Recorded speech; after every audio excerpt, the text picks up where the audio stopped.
네, 먼저 그 질문을 카톡으로 질문을 주셨는데 일단 드릴게요. 일단 그 스타즈 이제 인턴십, 그래서 이제 프랑스에서 인턴십을 하고 싶다고 하시는데 일단 먼저 아셔야 될 게 이제 컨방션 드 스타즈라고 그 연수 협정서가 필요하거든요. 한국말로는 연수 협정서, 프랑스어로는 이제 자주 이제 대부분 알고 계실 텐데 컨방션 드 스타즈예요. 그 컨방션 드 스타즈가 있어야지만 이제 법적으로 연수 이제 인턴십을 할 수가 있어요. 프랑스에서. 그 인턴십을 하시려면 일단 컨방션 드 스타즈는 그러면 어떻게 얻느냐?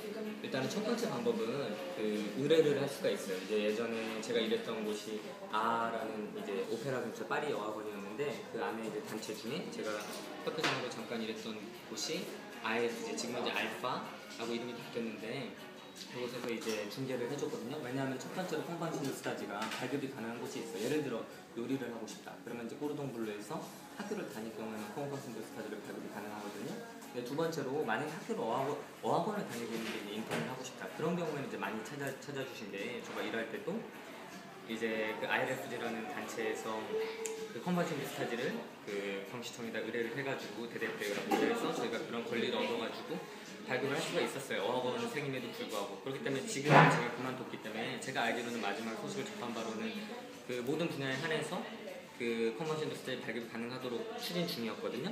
그 부분에 대해서는 제가 좀 더 알아드릴 수 있고 근데 컨버션 그 IRFG 그런 단체에 의뢰를 하면은 제가 알기로는 비용이 그 당시에 340유로 정도 그러니까 하나로는 상당히 비쌌어요. 300유로가 예를 들어 45만 원, 50만 원 정도 치면 되는데 그 경우는 이제 그 IRFG가 이제 저희가 데이터베이스가 많이 있었어요. 그러니까 스타지를 의뢰를 많이 받고 이렇게 하면서 데이터베이스가 쌓여서 만약에 어떤 분야에서 스타지를 패션 분야에서 하고 싶다, 인턴십을 하고 싶다 하면은 저희가 그거를 찾아가 직접 연락을 해가지고 중개를 해드린 거였는데 그럴 경우는 좀 더 비싸고 저도 그때 그 당시 일할 때도 마찬가지였지만 제가 추천해드린 방법은 그 학생분들 같은 경우는 물론 컨버전 스타지 자체의 비용도 있지만 그거는 부담스럽지 않고 한 100유로 안팎으로 그렇게 나오니까 가장 중요한 건 직접 발품을 파시는 거예요. 예를 들어 제가 예전에 알던 많은 분들이 이제 요리를 하신다거나 아니면 이제 꽃가게에서 플로리스트로 그 스타디를 하고 싶다. 그러면 직접 꽃가게를 찾아가거나 아니면 주변 지인들의 이제 네트워크를 통해 가지고 그런 식으로 정보를 얻는 게 가장 좋은 것 같아요. 그러면서 이제 어떤 식으로 일하는지 그 본인이 직접 스스로 체감도 해보고 그런 것이 가장 좋은 것 같고 정말 어떤 분야이신지 모르겠지만 제가 추천해본 그 방법이고 예를 들어 조금 더 이제 인터넷 통해 하면 제가 그 당시에 저도 이제 직원들을 채용하고 이런 일을 약간 해봤기 때문에 그때는 이제 에튜디앙 뻥 에페 제가 여기 이제 제목 나갈 거예요. 네, 거기를 통해서 이제 찾을 수 있는데 이제 그런데 이제 프랑스어가 조금은 대시하지 안 그러면은 이제 워낙 정보가 많기 때문에 거기서는 조금 찾기가 힘드실 수도 있어요. 그렇기 때문에 이제 본인이 이제 아시는 분야의 그런 사람들을 통해 가지고 아시는 분들 만들어 가지고 그런 식으로 한 후에 이제 컨반시도 스타지를 그런 아니면 이제 본인의 전공 학교 예를 들어 뭐 경영하시려면 경영 학교를 다니실 경우에 그 학교 측에서 이제 요청을 하면 컨반시도 스타지를 아마 발급을 해드릴 거예요. 그렇기 때문에 그 부분 같은 경우에는 이제 제가 이제 개인적으로 한 가지 말씀드리고 싶은 거는 그 인턴십을 하는 게 일단 커뮤니케이션이 가장 중요하거든요. 본인이 전공 분야도 중요하지만 학위도 중요하지만 가장 중요한 당시에 이제 일을 할 때 정말로 이제 다른 프랑스 친구들, 다른 인터내셔널 친구들과 의사소통을 제대로 할 수 있느냐 그 부분이 가장 중요하기 때문에 제 생각에는 너무 급하게 이제 인턴을 무리하게 추진하실 필요는 없고 와서 차근차근 이제 어학을 하시면서 조금씩 정보를 축적하시면서 알아보시는 게 더 좋을 것 같다고 생각이 듭니다.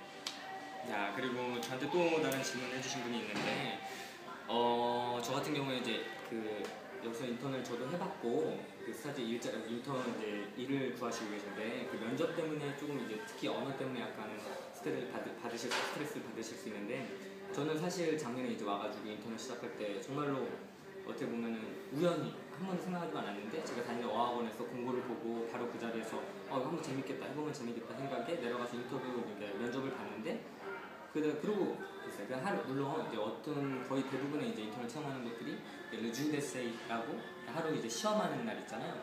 하루 정도는 거기서 그 시험을 해요. 예를 들어 어떤 식으로 일하는지 거기 관계자분들이 이렇게 지켜보시면서 그런 걸 하기 때문에 그날도 중요한데 일단 첫 번째 이제 인터뷰를 볼 때 여쭤봤지만 프랑스어랑 사실은 그래요. 그 사람들이 보는 거는 실제적으로 예를 들어 제빵을 하든 어떤 분야이든 저 같은 경우는 이제 어떤 마케팅이나 이런 쪽이었는데 그런 그 뷰에서 일할 때 사실 어떻게 하루 만에 아니면 인터뷰 볼 때 어떻게 그 사람의 능력을 평가하는지는 사실 그런 방법은 없거든요. 근데 그래서 가장 중요한 거는 그 자신감 있잖아요. 여기는 이제 겸손함은 우리나라에서 미덕이지만 여기는 겸손함이 그 극적으로 이제 극단적으로 말하면 미덕이 아니기 때문에 특히 여자분들 같은 경우는 조금 더 우리나라보다 훨씬 더 이게 업된 모습 예를 들어 좀 더 당차고 당당하고 그리고 어주에서도 좀 더 더 프랑스어를 못하고 잘하는 건 상관없이 어차피 프랑스 능력은 자기가 정해져 있는 거고 그 안에서 맥시멈을 보여줘야지 가능성은 그나마 높은 거기 때문에 가장 당당한 모습을 보여주는 게 중요해요. 아니면 우리나라처럼 우리나라도 요즘에 많이 바뀌고 있지만 너무 이렇게 소극적이거나 너무 말할 때 적게 말 조그맣게 말한다거나 이런 거는 분명히 프랑스에서는 거의 제가 확신할 건데 정말 안 좋은 인상으로 났기 때문에 최대한 자신감 있게 하는 게 좋아요. 왜냐면 저 같은 경우도 작년에 이제 영화학교를 에스라라고 사립영화학교 시험을 준비를 잠깐 했었는데 그래가지고 경쟁률이 4대1이 약간 넘었었는데 거의 다 프랑스 친구들이었어요. 저 같은 경우는 근데 합격을 했었거든요. 비록 가진 않았지만 그 당시에 느낀 게 사실 인터뷰 점수에서 제가 많이 얻은 것 같은데 그 이제 학교나 어떤 일에서 마찬가지 그 사람들을 뽑을 때 그 사람이 보는 거는 정말로 이 사람이 프랑스 실력을 지금 이 정도인데 사실 보는 건 정말로 의사소통할 때는 프랑스가 아주 완벽하게 하지 않더라도 이 사람이 무리 없이 친근하게 일을 할 수 있고 그 그룹의 공동체에 피해를 안 끼치고 그래도 무리 없이 소화가 잘 섞여들고 게다가 진짜 그 본업을 정말 충실하게 할 수 있는 사람이면은 사실 프랑스어는 크게 중요하지 않거든요. 그래서 그 사람들이 보는 거는 아마 뭐 본인이 채용하실 입장이 되면 저는 그래서 좀 더 알 수 있는데 그 사람이 얼마나 그런 잠재력을 가지고 있나 친화적으로 언어랑 상관없이 그거를 보는 거기 때문에 가장 중요한 건 자신감 있게 하시는 거 자신감 있게 자기 프랑스어 실력에서 맥시멈을 보여줄 수 있도록 자신감 있게 하는 게 가장 중요하다고 생각이 드니까 크게 부담 갖지 마시고 항상 자기가 갖고 있는 것을 최선을 다하면 좋은 결과가 있지 않을까. 나머지 얘기는 또 제가 직접 만나서 같이 커피 한잔 하면 되겠습니다.